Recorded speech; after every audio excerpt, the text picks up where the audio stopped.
psyop behind the projection pushing America into fragmentation is deliberate and financially backed by billionaires and managed by our own intelligence agencies. Meet Serge Varley, a recruiter at BlackRock. All of these financial institutions, they buy politicians. You can take this big ton of money, and then you can start to buy people. Let me tell you, it's not who's the president. It's who's controlling the wallet. So it's and who's that? The hedge funds, BlackRock, the banks. These guys run that. Thing was an op, Mr. Durham. This wasn't like a bumbling, fumbling FBI that couldn't get FISA straight. They ran an op. So who put MIFSUD in play? You don't know, do you? I do not know that. I can't give you the For years, you had years to find out the answer to what Mr. Jordan said was the seminal question, and you don't have it. The media fuels the projection. If you are watching Fox News, I've said this before, if you're watching Fox News or following some right-wing radio host or getting Facebook feeds within that bubble, your reality is different than if you read the New York Times or watch your program. Not just during election time, but just this constant demonization of the other side, making people fearful of each other. You're not helping me. You're scaring my kids. You're making them feel like they don't deserve to be here and that they don't deserve to live. This is on your hands.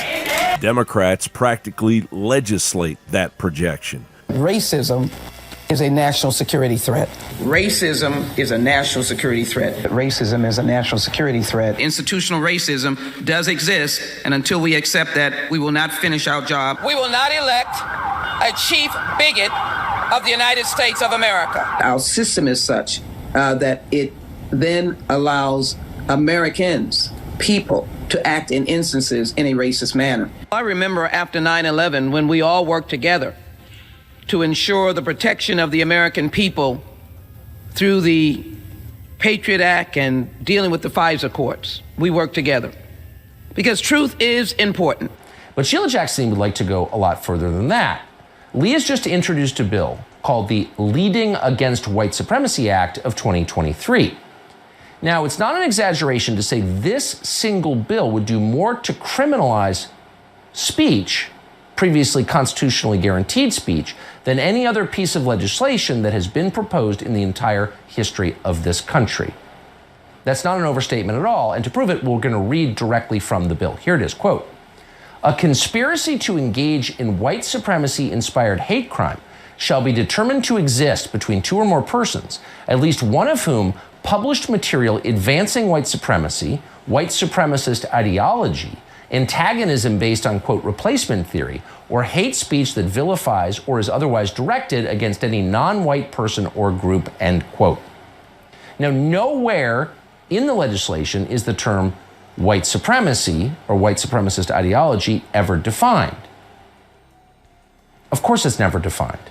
It's left open. It's subjective. Anything can be white supremacy. But he has been able to reach the minority of voters in California who embrace his white supremacist worldview. It actually goes beyond white people.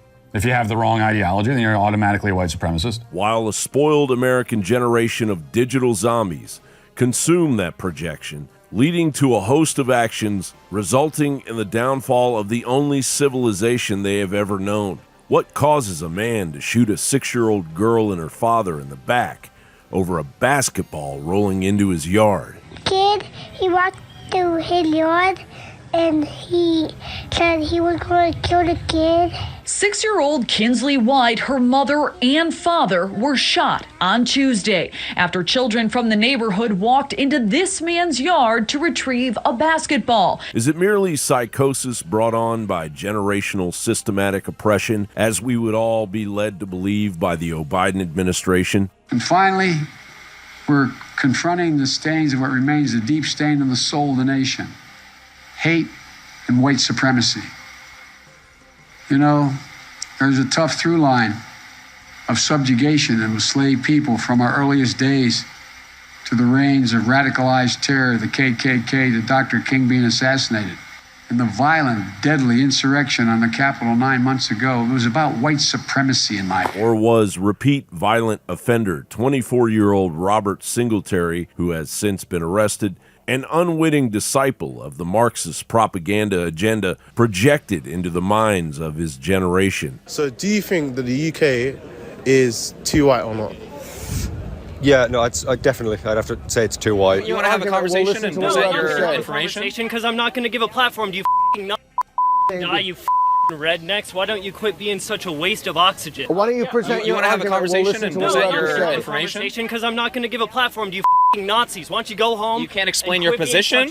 Losers. This new generation of anger based on pseudo-beliefs has been constructed by the very rot within the American government that JFK was unable to obliterate. What may seem to be instances of random violence based on psychological profiling gradually accumulates into fifth-generation warfare. Quote, voice of God weapon has already been created. The LRAD system, which is used to cast strong signals and crowd dispersion, can also be used to send messages long distances. All of audio, as we know it, is an attempt to be more and more perfectly linear. Linearity means higher quality sound. Hypersonic sound is exactly the opposite. It's 100% based on nonlinearity. An effect happens in the air. It's a corrupting effect of the sound, the ultrasound in this case, that's emitted.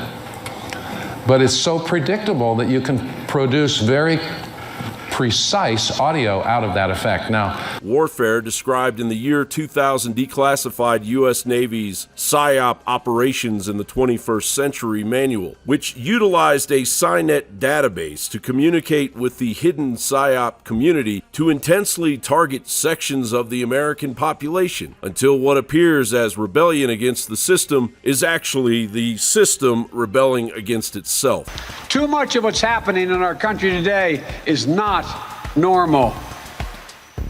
Donald Trump and the MAGA Republicans represent an extremism that threatens the very foundations of our republic. Until, in the words of Sun Tzu, one need not destroy one's enemy, one need only destroy his willingness to engage. John Bound reporting.